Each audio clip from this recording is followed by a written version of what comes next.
Hi, BookTube. I have a March and April haul for you, and I've been busy. Hopefully not too busy, but it's a pretty good stack here. I thought I'd start with my Book of the Month books that I just got. Um, the first one is Liberty by Caitlin Green. Beautiful cover. Beautiful cover. This is coming of age as a freeborn black girl in Reconstruction era Brooklyn. Liberty Simpson is all too aware that her purposeful mother, a practicing physician, has a vision for their future together. Liberty is to go to medical school and practice alongside her. But Liberty doesn't. Okay, wait a minute, I lost my spot. But Liberty, drawn more to music than science, feels stilled by her mother's choices.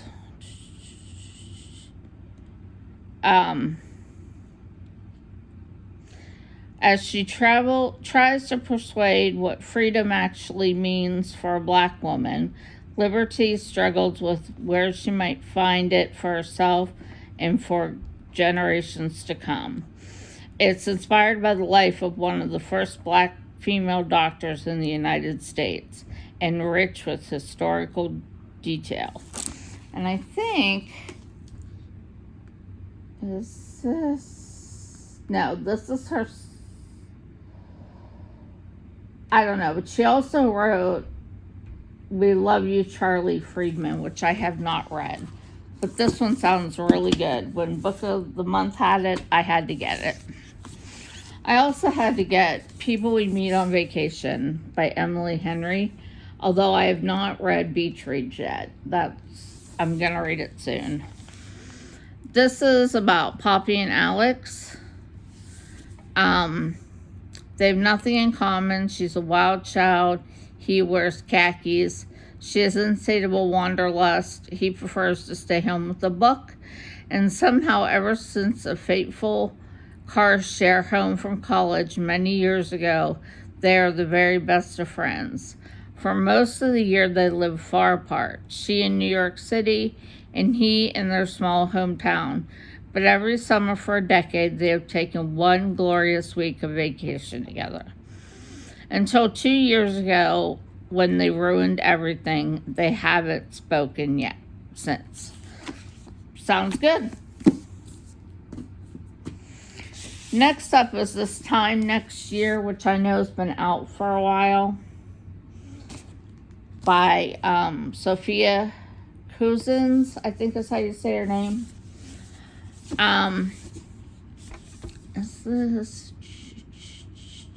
This is the author's first novel, and it is about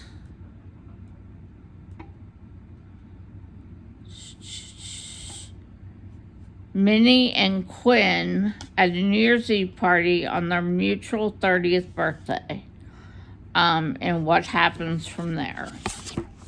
Sounds good. I get page one books. They are really cool. They set you up with one book a month, and they also add some extra stuff, like this time had some snacks. There's always some bookmarks. Just lots of stuff. This month, I got a brand new novel. This novel was published in 2021. It's called A Woman in Salt by Gabriela Garcia. Now, it's not very big of a book, as you can see, which I need some shorter books in my life, so that's good. This is what it says. This is her debut novel. In present-day Miami, Jeanette is battling addiction. Daughter of Carmen, a Cuban immigrant, she's determined to learn more about her family history from her mother and make the snap decision to take in the daughter of a neighbor detained by ICE. Sounds good. Looking forward to that one too. Then I went to Barnes & Noble. This was back in March, so I went to Barnes & Noble. First up there, I bought The Kitchen House. They're The Kitchen Front by Jennifer Ryan. This is actually the book club read for the Sampler Girl this month. So I have started it. I'm not very far. I hope to read more today. Basically, what I've learned so far is it's set during World War II, but it is a different kind of setting. It's about the women and how they cook using rations. And they are invited to go onto the show to try to win the show and get a part on the radio broadcast. So far, it's so good. It's good. It is bigger. Like I said, I'm only on page 32, so I have a ways to go. But it is good. When I was at Barnes & Noble, I got Beneath the Scarlet Sky, which I've been wanting to read for a while, and I know most of you have read it. So hopefully one of these months when I don't have a lot of buddy reads, I can get into that one. I also got The Lost of Thothacary by Sarah Penner. I've heard really good things about this. This is about 18th century London, secret shop. Does some interesting thing. 200 years later, aspiring historian Caroline discovers an aged apothecary. Sorry, I'm not in the best angle for my bifocals. And she discovers a link and goes back to talk about it. I've heard people say they loved it. I'm looking forward to it when I can get to it. Because, and then I found 2 bargain books at Barnes & Noble. As many of you know, I love dogs. I love them so much. This one is Sit, Stay, Speak by Annie England Norman. And on the back it says,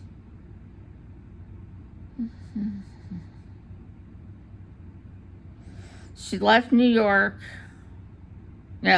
Chicago, went home and to a small town, didn't think anything happened there, and she ended up getting a dog, and the story goes from there. The next one is Dog Crazy by Meg Donahue, and this has a funny story, which we'll see in a few minutes. As pet bereavement counselor, Maggie Brennan used a combination of empathy, insight, and humor to help patients cope with the anguish of losing that beloved 4-legged friend. Although she is a gift for guiding others through different situations, Maggie has major troubles of her own that threaten the success of her practice, her counseling practice, and her volunteer work with the dog rescue organization. Everything changes when a distraught woman shows up at Maggie's office and claims that her dog has been stolen.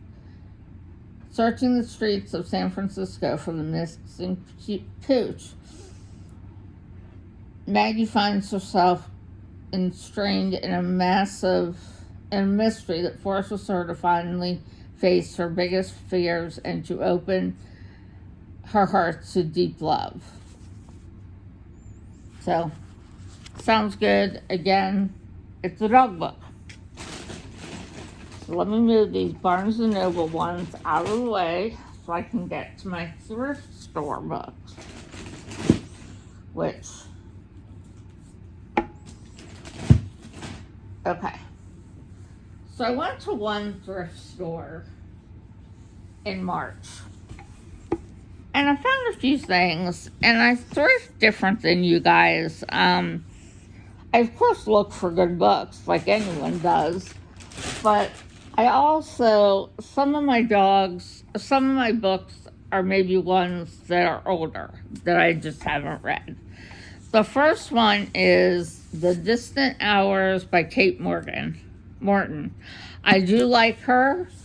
This is Chunker.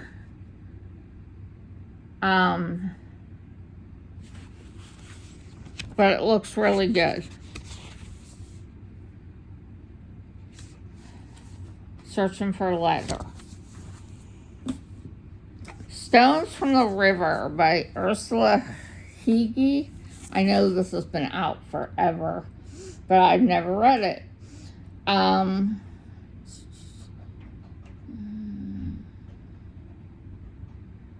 Trudy Montag is a dwarf, short, undesirable, different. The voice of anyone who has ever tried to fit in. Eventually, she learns that being different is the secret that all humans share, that her mother, who flees into madness, to her friend George, whose parents pretend he's a girl, to the Jews Trudy harbors in her cellar. So that sounds good. Another World War II. The Wartime Sisters by Lydia Cohen Logman. This is a picture. This is about two sisters in a Brooklyn apartment, and what happens, they're in the States, but what happens in their lives during World War II. And finally, from this pile is Joyce Carol Oates' We Were the Mulvaneys. I used to have this book, and I don't know what happened to it. And I've always really wanted to read it. So, there you go. There's that. It says the Mulvaneys are blessed by all that makes life sweet. A hardworking father, a loving mother, 3 fine sons, and a bright, pretty daughter. They're confident in their love for each other and their position in the rural community of Mount Abraham, New York. But something happens on Valentine's Day, 1976. An incident that is hushed up in town and never spoken of in Mulvaney home, that rends the fabric of their family life with tragic consequences. Sounds good? Like I said, I've been wanting to read that for years and thought I had a copy and didn't. Then I went to Savers with my friend Jean. And Savers had, which is a thrift store, they had an awesome deal on books. 50% off every book. And if you bought 4 books, you got the 5th one for free. So I got this next whole pile for $20. I was very happy with myself. So we'll just start at the beginning, I guess. A lot of mass market paperbacks, but that's okay. All right, first up is a Diane Chamberlain, Kiss River. I will never give up a Diane Chamberlain. This is one of her newer or older ones. It was published in 2003, I think. Oh, my bifocals are just not wanting to work. It says, Kiss River historical 19th century lighthouse has all but fallen into the sea, taking with it the huge Frenzel lens that once served as a beacon. Gina's effort to find a way to raise the lens from the sea. The glass holds the key to her future, her fortune, and her only chance to save the one person who matters to her. Lacey O'Neill lives in the old lightkeeper's house, a home she shares with her brother Gary.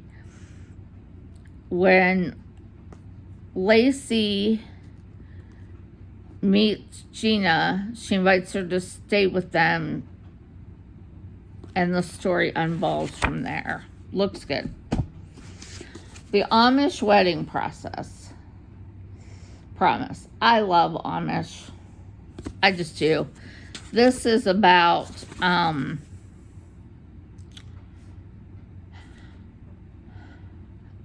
romance between two Amish people, or I think one's not Amish. Let me see. Yeah.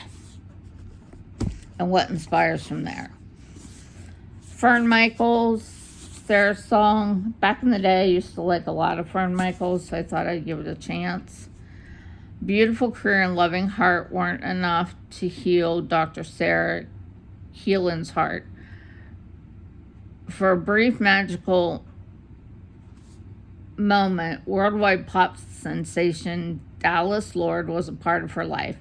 Then he suddenly was tragically taken away. But before he disappeared, he gave her a precious gift, a beautiful love song written just for her. It's a legacy that will take Sam places she's never dreamed of, into images, into intrigue, betrayal, and deadly danger. And when she meets Adam Lord, Dallas's older brother, she will find herself torn between Adam, the most attractive and complicated man she's ever known, and Dallas, the man her heart will not prevent. So nice little, hopefully light thing. I picked up some kids' books too, getting ready for middle grade March next year. Pippi Longstocking by Astrid Lindgren. I always loved Pippi Longstocking as a child, and so I would love to read this. I don't know when Pippi was actually written, I'm not sure, but I did pick that up. Maeve Binchy, Night of Rains and Stars. I'm a huge Maeve Binchy fan, and although I know she's passed away and is no longer writing, this is one I have not read yet. So, looking forward to that. Mary Kay Andrews, Sunset Beach. It's getting to be about that time of year. Drew Campbell's life is adrift.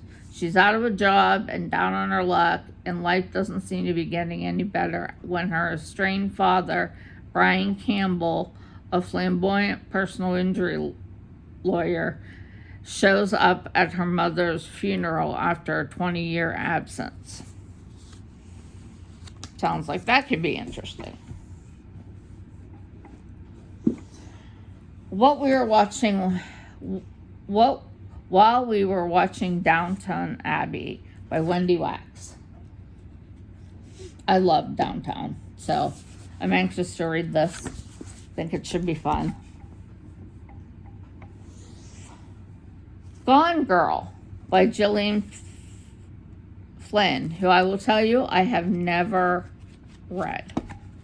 So I decided to pick up a copy, especially for, let's see, most I paid for it was $2, and it might have been one of my free ones. The Paris Wife by Paula McLean, another one I planned to read that I don't have. This is about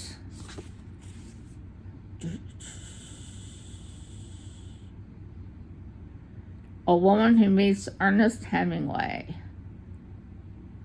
and what transpires from there. Jill Chavez, who I like as a light read once in a while. My Kind of Wonderful. Looks good. It's about a ski resort. Confessions of a Jane Austen Addict. That sounds good to me, because I love Jane Austen. And this is by Lori Vera Rigler. After nursing a broken engagement with Jane Austen novels and absolute, Courtney Stone wakes up and finds herself not in her Los Angeles bedroom or even in her own body, but inside the bedchamber of a woman in Regency, England. Who but an Austen addict like herself could conceive such a fantasy? And we go from there. It looks good. I know there's a lot. Another one of my kids' buys is I got Winter House by Ben Gutterson. I haven't read this yet, so I saw it again. It was $1.79 regular price, so it was probably one of my free ones. The Great Husband Hunt by Laura Graham. I've never read this, but I believe this is the same girl, same author that wrote, let's see what it says in here. No, it doesn't say. Okay, it says here, what hope is there for Poppy Minkle? She has kinky hair, big ears, skin that's too sallow, and an appetite for fun. Poppy's mother, Dora, despairs over ever finding her husband, despite the lure of the family fortune offered by Minkle's mighty fine mustard correctness duty. And Dora Minkle ear-covering bandages are the weapons in this husband hunt, and they serve to torture to a girl who has her own hazy ideas about beauty, love, and marriage. After the sudden death of her father, Poppy's rebelliousness bursts into full force. From one World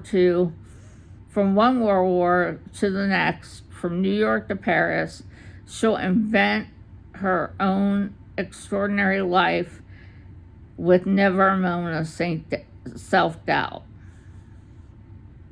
So, good for that. And one more book that's going to make you laugh. You remember my, there's two more. I'll do this one first. A Crafty Killing, which is a new cozy mystery by Lorraine Bartlett. I believe it takes place in some kind of craft store. So I wanted to give that a try. Now the thing that's going to make you laugh. Are you ready? Do you remember my Barnes & Noble haul a few minutes ago? Look what I bought for the second time. Dog Crazy by Meg Donahue. At least this time it was only $2 or free. But still, I bought it twice. I must really need to read this book and read it soon. I will probably eventually do a giveaway for one of them. I just don't know when that'll be. But that's it. I think I did really well. I got a lot that I wanted, and I'm hoping that I get to these and get to read them soon. Until then, everybody stay safe, take care, keep reading, like and subscribe. I love comments, and I will talk to you soon. Bye.